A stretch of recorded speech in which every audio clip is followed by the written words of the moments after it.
Je vais vous présenter les outils digitaux qu'on a élaborés et qu'on a conçus et développés chez Elsan, qui sont des outils inédits. Mais avant ça, je voudrais revenir quelques minutes sur la révolution smartphone. Parce que je ne sais pas si vous avez vu, il y a quelques semaines, il y avait un titre, un hebdomadaire qui a titré à l'occasion des 10 ans de l'iPhone, qui a titré « L'iPhone a changé ma vie ». Bon, alors, je ne sais pas si tout le monde est de cet avis-là. Je pense qu'il y en a qui sont d'accord, si j'en juge à la façon dont ils étaient accrochés à leur iPhone pendant la pause. En tout cas, on peut probablement estimer que l'iPhone et le smartphone en général a changé quelque chose dans notre vie, c'est incontestable.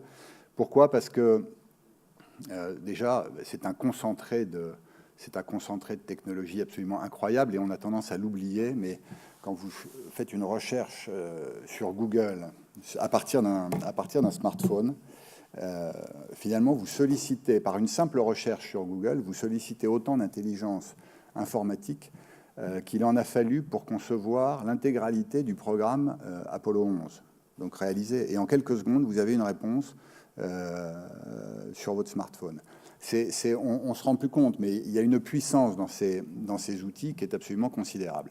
Alors c'est l'un des premiers avantages et c'est l'une des premières raisons probablement pour lesquelles on peut dire que les smartphones ont changé quelque chose dans notre vie, c'est que finalement on peut les avoir en permanence sur soi. Ils nous accompagnent partout et donc moi mes contacts m'accompagnent, mon emploi du temps m'accompagne, mes relevés bancaires m'accompagnent, mon patron m'accompagne, le week-end même.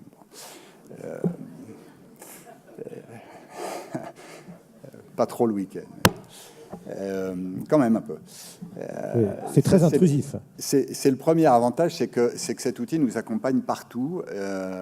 Il est même étanche, hein, donc vous pouvez le prendre sur votre kitesurf, etc.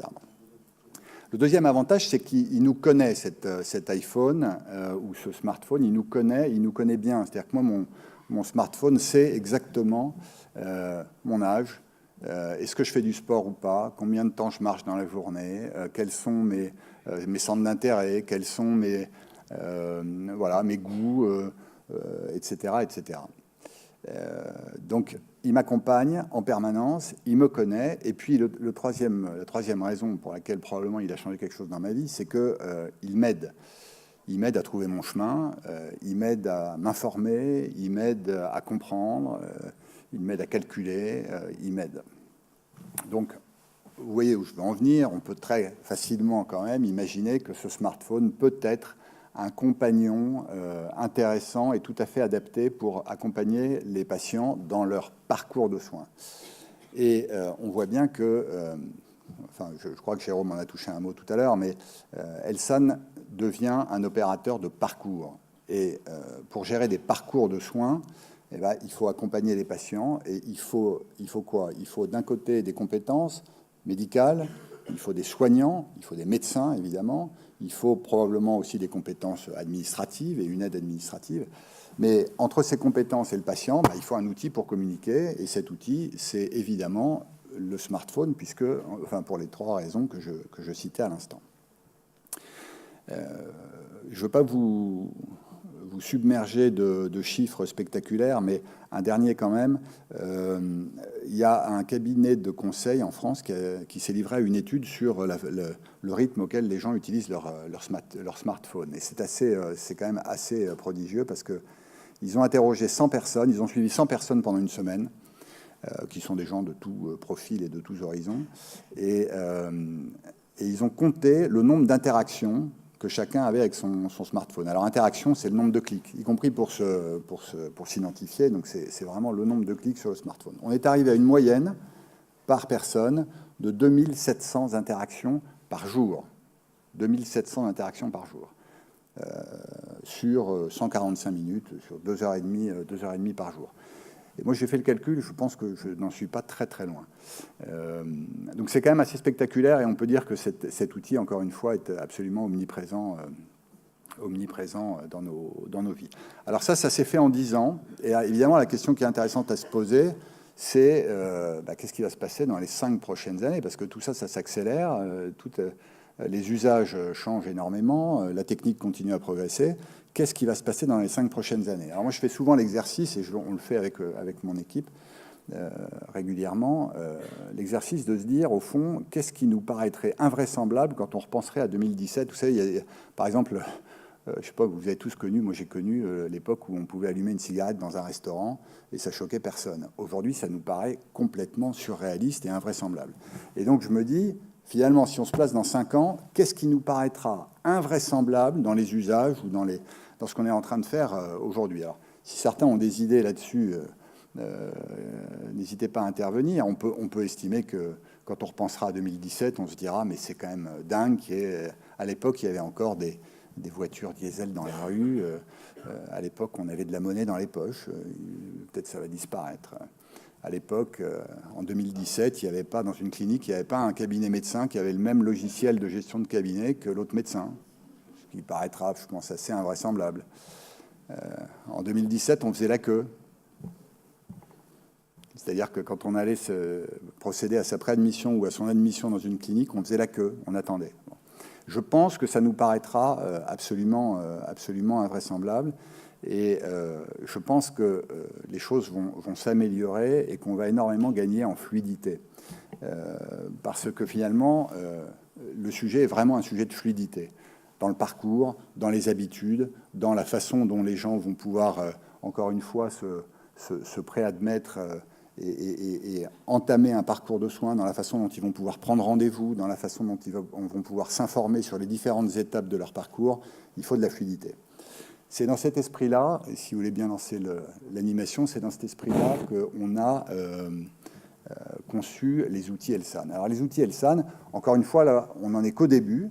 On a conçu des outils qui sont des outils maison, des outils inédits, qui démarrent, donc qui proposent aux patients de démarrer une assistance dès la préadmission, en se préadmettant en ligne. C'est vraiment le début de son parcours. Donc on a conçu un site web qui nous permet, enfin une entrée en tout cas dans un système qui nous permet de proposer la préadmission aux patients. Alors là, on est plutôt sur un volet administratif, mais on est aussi sur un volet, comme vous le voyez, confort, c'est-à-dire qu'on lui propose des options de la clinique, on l'informe sur le niveau de confort qu'il va pouvoir trouver, etc. Ça, c'est vraiment un premier aspect et un premier contact digital avec le patient. Et on prolonge ce contact digital avec le patient par un outil, alors là, évidemment, smartphone plutôt, et qui est l'espace patient. L'espace patient, c'est un espace personnel. Vous voyez, là, il y a mon espace patient. J'ai été opéré le 3 juillet et quelques jours avant, non, ou plutôt peut-être le 15 par exemple, et puis quelques jours avant cette opération, j'ai reçu mon espace patient et ça m'a permis d'accéder à un certain nombre de fonctionnalités administratives et pratiques pour l'instant. Un tout petit peu médical, enfin on commence un petit peu avec le médical, avec la checklist que vous avez vue assez furtivement à l'instant, qui est la checklist de préparation de l'admission le jour J. On propose aussi aux patients d'accéder à un certain nombre de documents en ligne. Alors là aussi, on n'en est qu'au début. Il peut stocker sur son espace patient un certain nombre de documents, sa carte vitale, pourquoi pas un diagnostic, une ordonnance ou autre. Pourquoi pas de l'imagerie un jour, c'est pas encore le cas. On lui propose évidemment de prendre rendez-vous avec son praticien ou avec un médecin ou un professionnel de soins en général. Alors là aussi, on a décelé chez les patients que ce dont ils étaient très demandeurs, c'était d'avoir une visibilité sur les prochaines étapes de leur parcours, et encore une fois de façon extrêmement fluide.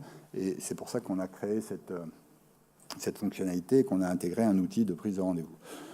Après, on a un certain nombre de fonctionnalités qui relèvent plus du livret d'accueil digital. Voilà, ça aussi, ce sont des choses qui sont très demandées et on voit bien que les patients sont friands d'informations. Un questionnaire de satisfaction, bon, c'est important et vous le savez bien. Et le fait de l'avoir digitalisé nous permet d'avoir le même niveau de retour et surtout aux mêmes questions d'une clinique à l'autre. Et pour nous, c'est important d'avoir ce type d'indicateur. On a remplacé l'appel de la veille, enfin on se propose de remplacer, et on le fait dans beaucoup d'endroits, l'appel de la veille par un SMS de la veille, et on commence avec l'appel du lendemain. Et donc, en fait, l'idée, c'est vraiment de dégager du temps pour les personnes qui, la veille, téléphonent aux patients, ou le lendemain, téléphonent aux patients pour savoir si ça va. Et finalement, ces personnes-là n'appellent plus que les patients chez qui ça ne va pas. Quand ça va, ben, on n'appelle pas. Voilà. Et finalement, ça permet de dégager du temps pour faire autre chose. C'est sécurisant pour les patients parce que finalement, on a, nous, de notre côté, une trace très précise de leurs réponses et donc on peut les appeler si on voit que quelque chose ne va pas. On peut multiplier les contacts les jours suivants si besoin est. Donc il y a une certaine souplesse.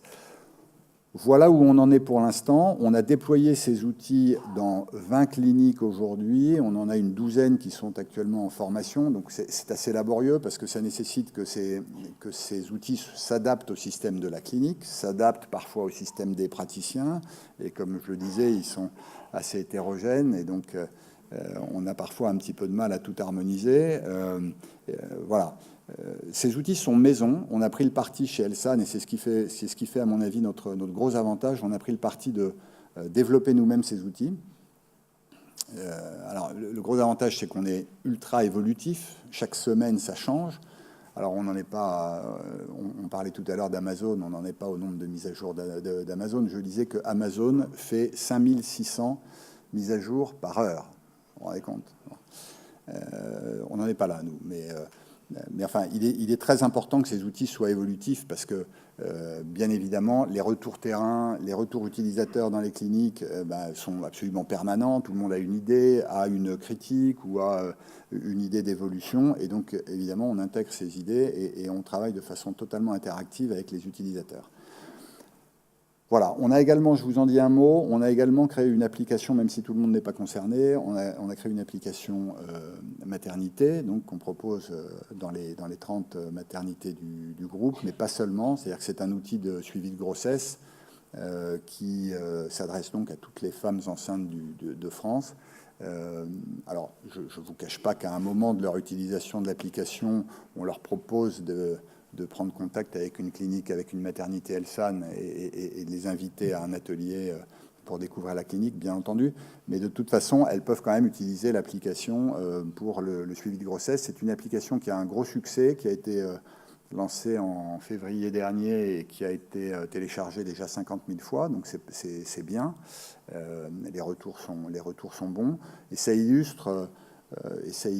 le fait que les gens sont très preneurs de suivi, en fait, de suivi sur la durée, pour peu que les conseils qui sont donnés soient bons et adaptés à leurs demandes. Voilà, je terminerai en vous disant encore une fois que, et j'insiste là-dessus, on n'en est qu'au début. Et quand je faisais ce petit jeu d'essayer de se projeter à 5 ans pour essayer de voir finalement ce qui nous paraîtra un peu aberrant et un peu archaïque, c'était finalement à moitié une plaisanterie. Moi, j'ai la conviction que les choses vont changer radicalement. Je pense que on le sent bien, nos patients aujourd'hui sont malheureusement encore dans le flou. Ils n'ont pas assez, et ils nous le disent, ils n'ont pas assez d'informations, ils n'ont pas assez de facilité à gérer eux-mêmes leur parcours et à gérer leur maladie, à gérer eux-mêmes ou à s'impliquer en tout cas dans leur rétablissement. Et vraiment, ils l'expriment de façon très très claire, et nous on les sollicite tout le temps, et on sollicite leur avis, et ils l'expriment de façon très claire. Donc si j'ai un message à vous passer, c'est vraiment celui-là. Sachez que de toute façon, la demande va faire évoluer les outils, et ces outils vont aller vers, encore une fois, une plus grande fluidité, une plus grande modernité. Et qui dit parcours dit évidemment que ça intègre absolument toutes les étapes du parcours. La clinique est une étape du parcours, mais il y en a beaucoup d'autres. Et bien entendu, les spécialistes, les rendez-vous de consultation chez les spécialistes sont aussi des étapes de ces parcours. Le suivi post-retour à domicile était aussi une étape, et on va le voir avec le docteur Danan qui va intervenir dans quelques instants sur le parcours obésité, qui est typiquement le parcours sur lequel il est prouvé qu'un bon accompagnement a une vraie efficacité thérapeutique.